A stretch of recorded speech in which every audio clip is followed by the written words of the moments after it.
8. Wage rates as affected by the vicissitudes of the market. Labor is a factor of production.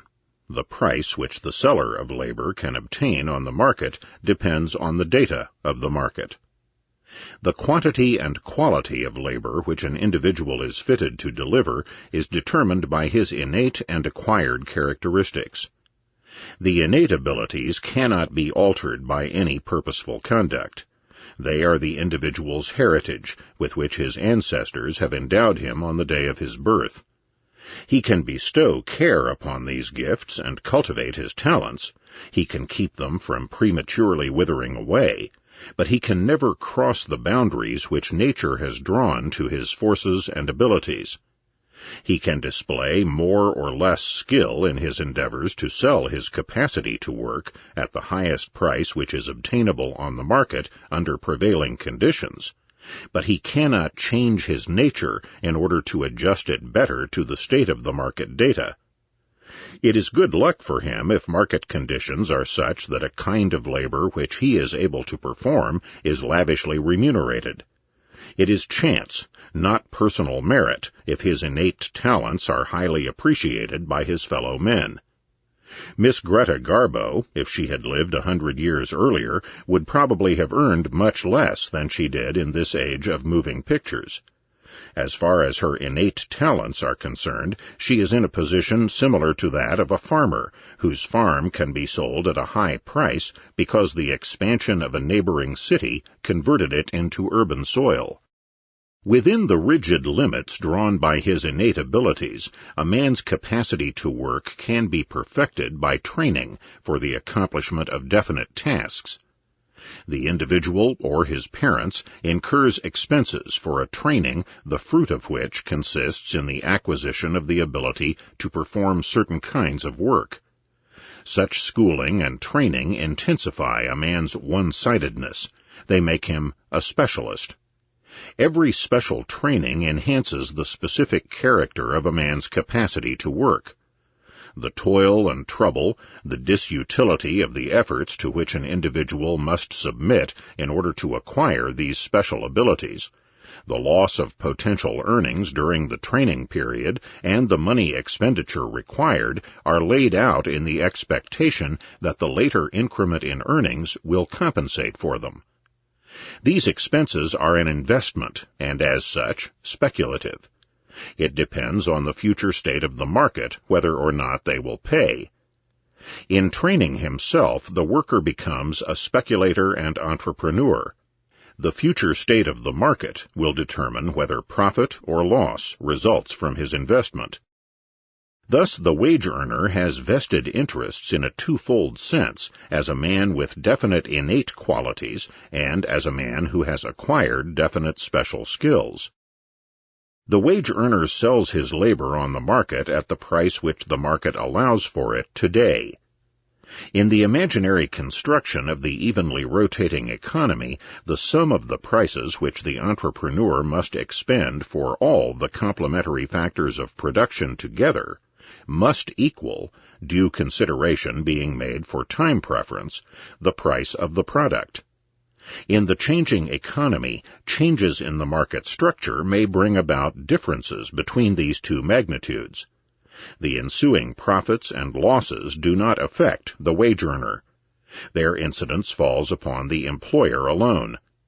The uncertainty of the future affects the employee only as far as the following items are concerned. 1. The expenses incurred in time, disutility, and money for training. 2. The expenses incurred in moving to a definite place of work. 3. In case of a labor contract stipulated for a definite period of time, changes in the price of the specific type of labor occurring in the meantime, and changes in the employer's solvency. 9. The labor market. Wages are the prices paid for the factor of production, human labor. As is the case with all the other prices of complementary factors of production, their height is ultimately determined by the prices of the products as they are expected at the instant the labor is sold and bought. It does not matter whether he who performs the labor sells his services to an employer who combines them with the material factors of production and with the services of other people, or whether he himself embarks upon his own account and peril upon these acts of combination. The final price of labor of the same quality is at any rate the same in the whole market system. Wage rates are always equal to the price of the full produce of labor. The popular slogan, "The worker's right to the full produce of labor," was an absurd formulation of the claim that the consumer's goods should be distributed exclusively among the workers, and nothing should be left to the entrepreneurs and the owners of the material factors of production. From no point of view whatever can artifacts be considered as the products of mere labor. They are the yield of a purposive combination of labor and of material factors of production. In the changing economy, there prevails a tendency for market wage rates to adjust themselves precisely to the state of the final wage rates. This adjustment is a time-absorbing process. The length of the period of adjustment depends on the time required for the training for new jobs and for the removal of workers to new places of residence. It depends furthermore on subjective factors, as, for instance, the worker's familiarity with the conditions and prospects of the labor market. The adjustment is a speculative venture as far as the training for new jobs and the change of residence involve costs which are expended only if one believes that the future state of the labor market will make them appear profitable. With regard to all these things, there is nothing that is peculiar to labor, wages, and the labor market. What gives a particular feature to the labor market is that the worker is not merely the purveyor of the factor of production, labor, but also a human being, and that it is impossible to sever the man from his performance. Reference to this fact has been mostly used for extravagant utterances and for a vain critique of the economic teachings concerning wage rates. However, these absurdities must not prevent economics from paying adequate attention to this primordial fact. For the worker, it is a matter of consequence what kind of labor he performs among the various kinds he is able to perform, where he performs it, and under what particular conditions and circumstances. An unaffected observer may consider empty, or even ridiculous, prejudices, the ideas and feelings that actuate a worker to prefer certain jobs, certain places of work, and certain conditions of labor to others. However, such academic judgments of unaffected censors are of no avail. For an economic treatment of the problems involved, there is nothing especially remarkable in the fact that the worker looks upon his toil and trouble not only from the point of view of the disutility of labor and its immediate gratification, but also takes into account whether the special conditions and circumstances of its performance interfere with his enjoyment of life, and to what extent. The fact that a worker is ready to forego the chance to increase his money earnings by migrating to a place he considers less desirable, and prefers to remain in his native place or country, is not more remarkable than the fact that a wealthy gentleman of no occupation prefers the more expensive life in the capital to the cheaper life in a small town.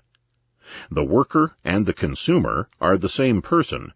It is merely economic reasoning that integrates the social functions and splits up this unity into two schemes.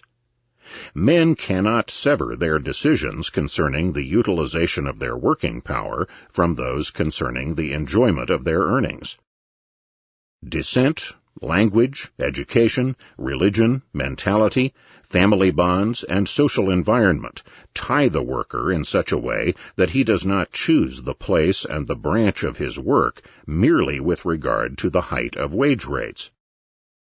We may call that height of wage rates for definite types of labor which would prevail on the market if the workers did not discriminate between various places, and, wage rates being equal, did not prefer one working place to another, standard wage rates, S. If, however, the wage earners, out of the above-mentioned considerations, value differently work in different places, the height of market wage rates, M, can permanently deviate from the standard rates. We may call the maximum difference between the market rate and the standard rate, which does not yet result in the migration of workers from the places of lower market wage rates to those of higher market wage rates, the attachment component, A. The attachment component of a definite geographical place or area is either positive or negative. We must furthermore take into account that the various places and areas differ with regard to provision with consumers' goods, as far as transportation costs, in the broadest sense of the term, are concerned. These costs are lower in some areas, higher in other areas. Then there are differences with regard to the physical input required for the attainment of the same amount of physical satisfaction. In some places, a man must expend more in order to attain the same degree of want satisfaction, which, apart from the circumstances determining the amount of the attachment component, he could attain elsewhere more cheaply. On the other hand, a man can, in some places, avoid certain expenses without any impairment of his want satisfaction, while renunciation of these expenses would curtail his satisfaction in other places. We may call the expenses which a worker must incur in certain places in order to attain in this sense the same degree of want satisfaction, or which he can spare without curtailing his want satisfaction, the cost component, C. The cost component of a definite geographical place or area is either positive or negative. If we assume that there are no institutional barriers preventing or penalizing the transfer of capital goods, workers, and commodities from one place or area to another, and that the workers are indifferent with regard to their dwelling and working places, there prevails a tendency toward a distribution of population over the Earth's surface in accordance with the physical productivity of the primary natural factors of production, and the immobilization of inconvertible factors of production as effected in the past. There is, if we disregard the cost component, a tendency toward an equalization of wage rates for the same type of work all over the Earth. It would be permissible to call an area comparatively overpopulated if in it market wage rates plus the positive or negative cost component are lower than the standard rates, and comparatively underpopulated if in it market wage rates plus the positive or negative cost component are higher than the standard rates. But it is not expedient to resort to such a definition of the terms involved. It does not help us in explaining the real conditions of the formation of wage rates and the conduct of wage earners. It is more expedient to choose another definition. We may call an area comparatively overpopulated if in it market wage rates are lower than the standard rates, plus both the positive or negative attachment component and the positive or negative cost component. That is, where M is less than S plus A plus C. Accordingly, an area is to be called comparatively underpopulated in which M is greater than S plus A plus C. In the absence of institutional migration barriers, workers move from the comparatively overpopulated areas to the comparatively underpopulated, until everywhere M equals S plus A plus C. The same is true, mutatis mutandis, for the migration of individuals working on their own account and selling their labor in disposing of its products or in rendering personal services. The concepts of the attachment component and the cost component apply in the same way to shifting from one branch of business or occupation to another. It is hardly necessary to observe that the migrations which these theorems describe come to pass only insofar as there are no institutional barriers to the mobility of capital, labor, and commodities. In this age, aiming at the disintegration of the international division of labor and at each sovereign nation's economic self-sufficiency, the tendencies they describe are operative only within each nation's boundaries. The work of animals and of slaves. For man, animals are a material factor of production. It may be that one day a change in moral sentiments will induce people to treat animals more gently. Yet as far as men do not leave the animals alone and let them go their way, they will always deal with them as mere objects of their own acting. Social cooperation can exist only between human beings, because only these are able to attain insight into the meaning and the advantages of the division of labor and of peaceful cooperation. Man subdues the animal and integrates it into his scheme of action as a material thing. In taming, domesticating, and training animals, man often displays appreciation for the creature's psychological peculiarities. He appeals, as it were, to its soul. But even then, the gulf that separates man from animal remains unbridgeable.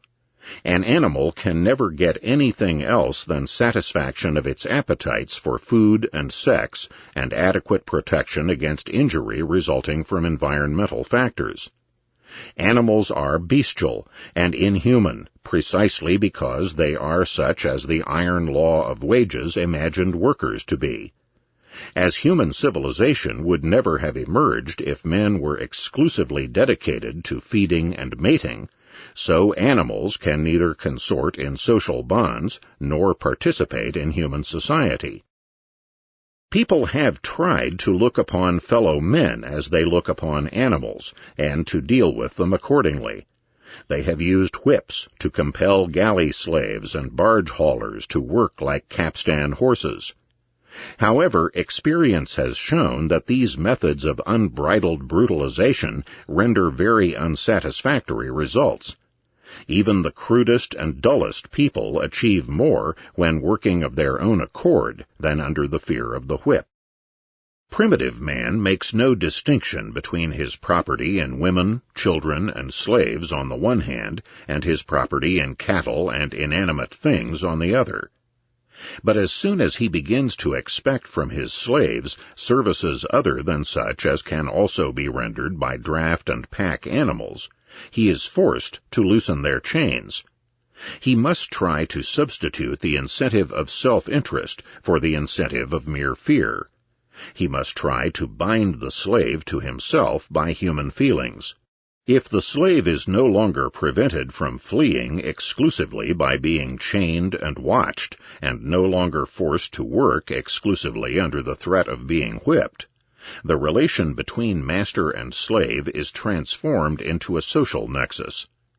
The slave may, especially if the memory of happier days of freedom is still fresh, bemoan his misfortune and hanker after liberation, but he puts up with what seems to be an inevitable state of affairs, and accommodates himself to his fate in such a way as to make it as bearable as possible. The slave becomes intent upon satisfying his master through application and carrying out the tasks entrusted to him. The master becomes intent upon rousing the slave's zeal and loyalty through reasonable treatment. There develop between lord and drudge familiar relations which can properly be called friendship. Perhaps the eulogists of slavery were not entirely wrong when they asserted that many slaves were satisfied with their station and did not aim at changing it. There are, perhaps, individuals, groups of individuals, and even whole peoples and races who enjoy the safety and security provided by bondage, who, insensible of humiliation and mortification, are glad to pay with a moderate amount of labor for the privilege of sharing in the amenities of a well-to-do household, and in whose eyes subjection to the whims and bad tempers of a master is only a minor evil, or no evil at all. Of course, the conditions under which the servile workers toiled in big farms and plantations, in mines, in workshops and galleys, were very different from the idyllically described gay life of domestic valets, chambermaids, cooks, and nurses, and from the conditions of unfree laborers, dairymaids, herdsmen, and shepherds of small farming. No apologist of slavery was bold enough to glorify the lot of the Roman agricultural slaves, chained and crammed together in the ergastulum, or of the Negroes of the American cotton and sugar plantations. Margaret Mitchell, who in her popular novel Gone with the Wind eulogizes the South's slavery system, is cautious enough not to enter into particulars concerning the plantation hands, and prefers to dwell upon the conditions of domestic servants, who, even in her account, appear as an aristocracy of their caste. The abolition of slavery and serfdom is to be attributed neither to the teachings of theologians and moralists, nor to weakness or generosity on the part of the masters. There were among the teachers of religion and ethics as many eloquent defenders of bondage as opponents. Servile labor disappeared because it could not stand the competition of free labor. Its unprofitability sealed its doom in the market economy.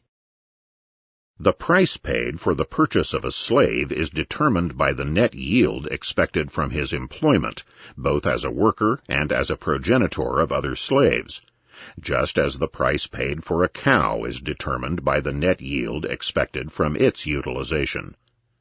The owner of a slave does not pocket a specific revenue. For him there is no exploitation boon derived from the fact that the slave's work is not remunerated, and that the potential market price of the services he renders is possibly greater than the cost of feeding, sheltering, and guarding him. He who buys a slave must in the price paid make good for these economies as far as they may be expected. He pays for them in full, due allowance being made for time preference. Whether the proprietor employs the slave in his own household or enterprise, or rents his services to other people, he does not enjoy any specific advantage from the existence of the institution of slavery. The specific boon goes totally to the slave hunter, that is, the man who deprives free men of their liberty and transforms them into slaves. But of course, the profitability of the slave hunter's business depends upon the height of the prices buyers are ready to pay for the acquisition of slaves.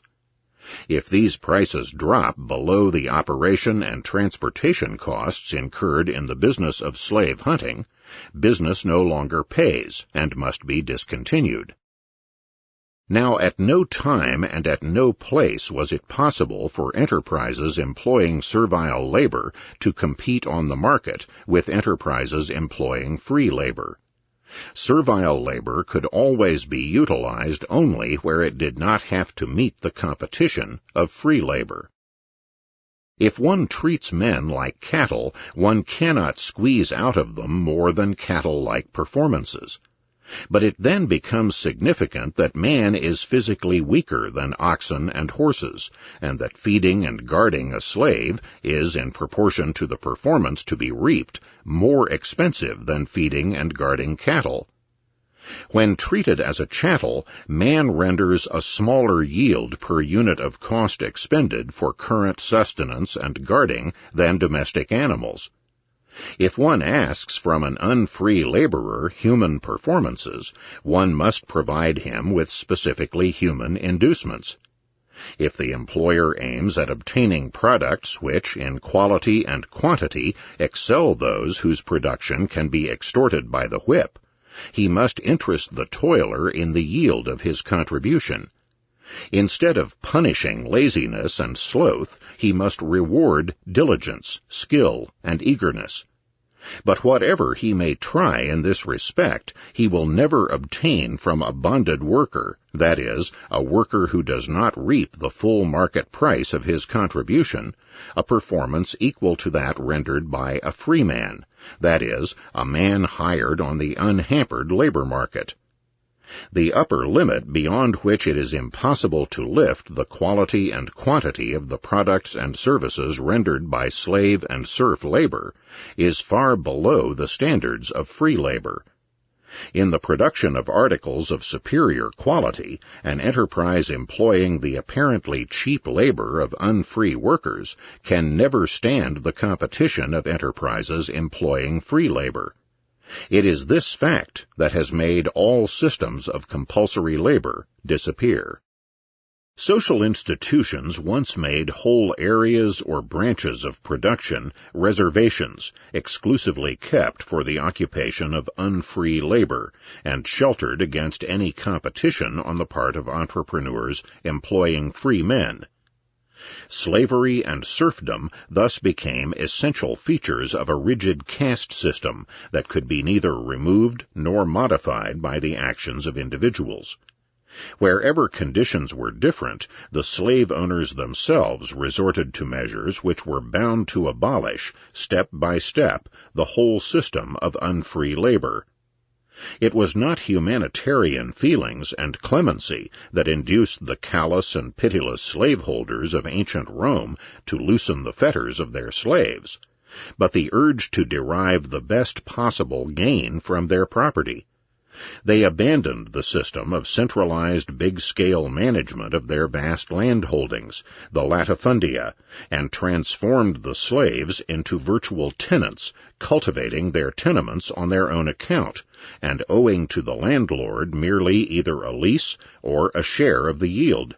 In the processing trades and in commerce, the slaves became entrepreneurs, and their funds, the peculium, their legal quasi-property. Slaves were manumitted in large numbers because the freedman rendered to the former owner, the patronus, services more valuable than those to be expected from a slave. For the manumission was not an act of grace and a gratuitous gift on the part of the owner. It was a credit operation, a purchase of freedom on the installment plan, as it were. The freedman was bound to render the former owner for many years, or even for a lifetime, definite payments and services. The patronus, moreover, had special rights of inheritance to the estate of the deceased freedman. With the disappearance of the plants and farms employing unfree laborers, bondage ceased to be a system of production and became a political privilege of an aristocratic caste. The overlords were entitled to definite tributes in kind or money, and to definite services on the part of their subordinates. Moreover, their serfs' children were obliged to serve them as servants or military retinue for a definite length of time. But the underprivileged peasants and artisans operated their farms and shops on their own account and peril. Only when their processes of production were accomplished did the lord step in and claim a part of the proceeds. Later, from the 16th century on, people again began to employ unfree workers in agricultural and even sometimes in industrial big-scale production. In the American colonies, Negro slavery became the standard method of the plantations. In Eastern Europe, in northeastern Germany, in Bohemia and its annexes Moravia and Silesia, in Poland, in the Baltic countries, in Russia, and also in Hungary and its annexes, big-scale farming was built upon the unlimited statute labor of serfs. Both these systems of unfree labor were sheltered by political institutions against the competition of enterprises employing free workers.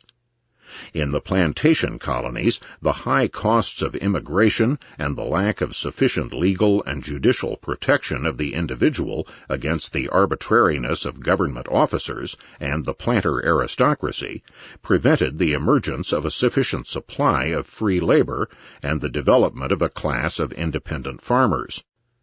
In Eastern Europe, the caste system made it impossible for outsiders to enter the field of agricultural production.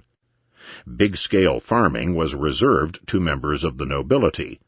Small holdings were reserved to unfree bondmen. Yet the fact that the enterprises employing unfree labor would not be able to stand the competition of enterprises employing free labor was not contested by anybody. On this point, the 18th and early 19th century authors on agricultural management were no less unanimous than the writers of ancient Rome on farm problems. But the abolition of slavery and serfdom could not be effected by the free play of the market system, as political institutions had withdrawn the estates of the nobility and the plantations from the supremacy of the market. Slavery and serfdom were abolished by political action dictated by the spirit of the much-abused laissez-faire, laissez-passer ideology. Today, mankind is again faced with endeavors to substitute compulsory labor for the labor of the free man, selling his capacity to work as a commodity on the market. Of course, people believe that there is an essential difference between the tasks incumbent upon the comrades of the socialist commonwealth and those incumbent upon slaves or serfs. The slaves and serfs, they say, toiled for the benefit of an exploiting lord. But in a socialist system, the produce of labor goes to society, of which the toiler himself is a part. Here, the worker works for himself, as it were. What this reasoning overlooks is that the identification of the individual comrades and the totality of all comrades with the collective entity pocketing the produce of all work is merely fictitious. Whether the ends which the community's office holders are aiming at agree or disagree with the wishes and desires of the various comrades is of minor importance. The main thing is that the individual's contribution to the collective entity's wealth is not requited in the shape of wages determined by the market. A socialist commonwealth lacks any method of economic calculation. It cannot determine separately what quotas of the total amount of goods produced are to be assigned to the various complementary factors of production. As it cannot ascertain the magnitude of the contribution society owes to the various individuals' efforts, it cannot remunerate the workers according to the value of their performance. In order to distinguish free labor from compulsory labor, no metaphysical subtleties concerning the essence of freedom and compulsion are required. We may call free labor that kind of extroversive, not immediately gratifying labor that a man performs either for the direct satisfaction of his own wants or for their indirect satisfaction to be reaped by expending the price earned by its sale on the market. Compulsory labor is labor performed under the pressure of other incentives. If somebody were to take umbrage at this terminology because the employment of words like freedom and compulsion may arouse an association of ideas injurious to a dispassionate treatment of the problems involved, one could as well choose other terms. We may substitute the expression F labor for the term free labor, and the term C labor for the term compulsory labor. The crucial problem cannot be affected by the choice of the terms. What alone matters is this: what kind of inducement can spur a man to submit to the disutility of labor if his own want satisfaction neither directly nor to any appreciable extent indirectly depends on the quantity and quality of his performance?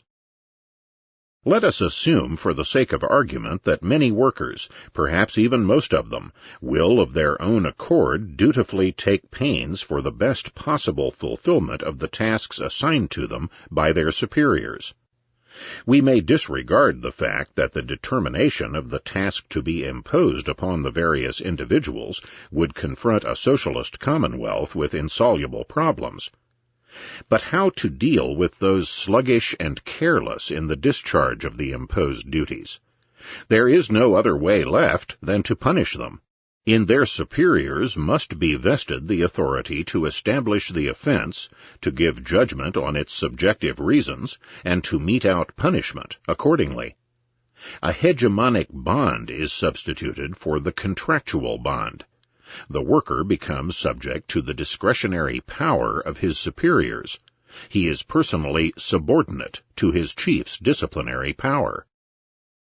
In the market economy, the worker sells his services as other people sell their commodities. The employer is not the employee's lord.